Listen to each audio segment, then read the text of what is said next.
तो वहीं दूसरी तस्वीर अभी हमने आपको दिखाया था जहां रायपुर में 24 घंटे में 4 चाकूबाजी के मामले सामने आए हैं। तो तमाम जानकारी के साथ हमारे संवाददाता महेश साहू जुड़ चुके हैं। महेश, राजधानी रायपुर में महज 24 घंटे के भीतर 4 जगहों पर चाकूबाजी की घटना सामने आई है। क्या अपडेट निकलकर सामने और क्या परिस्थितियां अभी?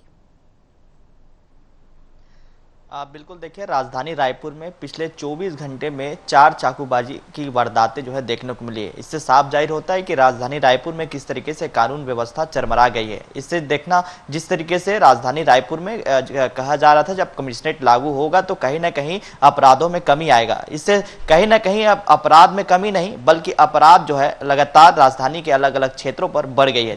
राजधानी रायपुर के अलग अलग क्षेत्रों पर जो चाकूबाजी की घटनाएं हैं, अगर हम बात करें गांधीनगर इंद्रप्रस्थ में, वहां पर भी चाकूबाजी हुई। इसके अलावा डबरापारा, इसके बाद मौधापारा में जो है जो रवि रक्सेल गैंग जो है वो उन्होंने जो है एक अपने जो दूसरे पक्ष हैं, जो अगर हम बात करें जिस तरीके से, तो वो आसिफ करके उन पर जो है 2 युवकों पर जो है चाकूबाजी की जो घटना है वारदात को अंजाम दिया। उसके बाद वहां मौधापारा में जो है बड़े पैमाने पर जो है वहां विवाद की स्थिति देखने को मिली। यहाँ 2 पक्षों में जो है जमकर जो है लाठी डंडे और पथराव की घटनाएं भी देखने को मिली। उसके बाद कहीं ना कहीं इलाके में तनाव की स्थिति देखने को मिली। इसके बाद जो है 3 थानों को पुलिस फोर्स को वहां बुलाया गया। कहीं ना कहीं जिस तरीके से राजधानी रायपुर में से साफ जाहिर होता है कि लगातार जो अपराध का ग्राफ है वो बढ़ रहा है। शहर के अलग अलग क्षेत्रों को चाकूबाजी की घटनाएं हैं, चाकूबाज के जो हौसले हैं वो बुलंद होते जा रहे हैं और इसे रोकने में कहीं ना कहीं पूरी तरह से पुलिस जो है इसे रोकने में नाकाम नजर आ रही है। देखना होगा कि इस घटना के बाद क्या कुछ पुलिस जो है नए एक्शन लेते हैं। फिलहाल इस मामले पर जो है रायपुर पुलिस ने जो है 2 से 3 लोगों को हिरासत में लेकर कार्रवाई कर रही है। इस मामले पर एफआईआर दर्ज कर ली गई और ये पहला मामला नहीं, इसके पहले भी राजधानी रायपुर के मौधापारा थाने इलाके में इस तरीके से घटनाएं हो चुकी है और लगातार ये रक्सेल गैंग है वो अब फिर से जो है सक्रिय नजर आ रहे हैं। लेकिन राजधानी में एक और जो है पुलिस कमिश्नरेट का जो दावा है वो ये कहते हुए नजर आ रहे हैं कि राजधानी में जो है ट्रैफिक यातायात को दुरुस्त कर रहे हैं, लगातार जो है अपराधियों पर नकेल कस रहे हैं। लेकिन क्या ये जो अब जो विवाद है, गैंग है, उस पर कहीं ना कहीं नकेल कसने की खास तौर पर जरूरत है। इसके पहले हमने देखे हैं कि राजधानी रायपुर कोतवाली क्षेत्र में जो है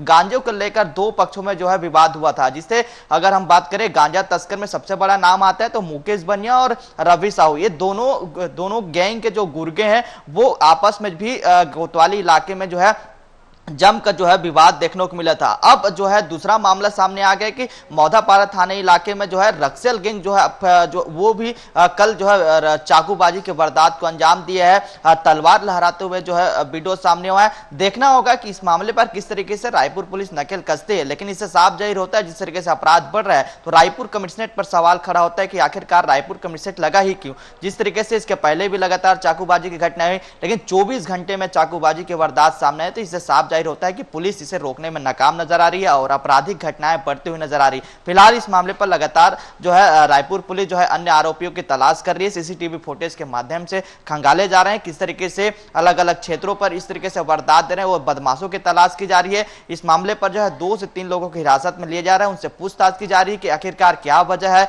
किन क्षेत्रों पर ये लगातार सक्रिय नजर आते हैं। देखना होगा इसे किस तरीके से आगे और जो है बदमाशों पर नकेल कसते हुए नजर आएंगे। महेश, जैसा कि रायपुर में पुलिस कमिश्नरेट की प्रणाली लागू, इसके बाद भी ऐसा जो मामला सामने आता है वो कहीं ना कहीं सोचने का विषय हो जाता है और ये भी कहा जा सकता है कि ऐसे मामलों में रायपुर के जो बदमाश हैं वो पुलिस से क्या बेखौफ हो चुके हैं, डर उनमें बिल्कुल भी नहीं बना हुआ है।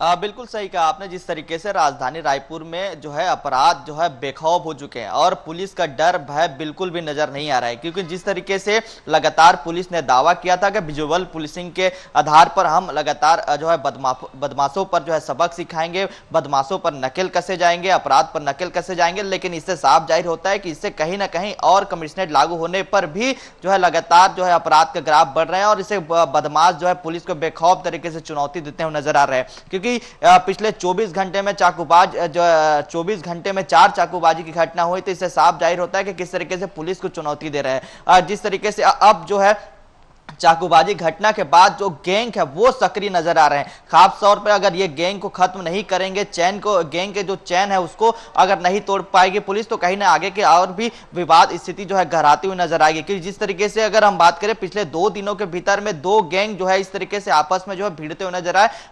जिस तरीके से आपने देखे होंगे गांजा तस्करी को लेकर या गांजा बेचने को लेकर जो है कोतवाली इलाके में 2 लोगों के बीच में जो है जमकर मारपीट हुई थी। इसके बाद अब कल मौधापारा में देर रात जो है जमकर विवाद किसे देखने को मिले। जो रवि रक्सेल गैंग है ये काफी सक्रिय है, इन पर अगर लगाम नहीं लगाए जाएंगे तो कहीं ना कहीं आने वाले दिनों में विवाद किसी दिन बढ़ेगी। हालांकि पुलिस का कहना है, हम पुलिस जो एससीपी साहब है दीपक मिश्रा, उनसे बातचीत की थी इस मामले पर। उन्होंने कहा कि ठोस कार्रवाई की जाएगी, अलग अलग सीसीटीवी फुटेज खंगाले जा रहे हैं और भी आरोपियों को इसमें गिरफ्तार किया जाएगा। और अगर इस तरीके से विवाद की स्थिति है बिल्कुल इस मामले पर कड़ी कार्रवाई की जाएगी। जी बिल्कुल महेश, लगातार ऐसे मामलों का सामने आना कहीं ना कहीं सोचने का विषय हो जाता है। अब देखना ये लाजमी होगा कि इस मामले में शासन प्रशासन क्या रुख अपनाती है। हमारे साथ बने रहिएगा, अगली खबर में हम आपके साथ फिर से जुड़ेंगे।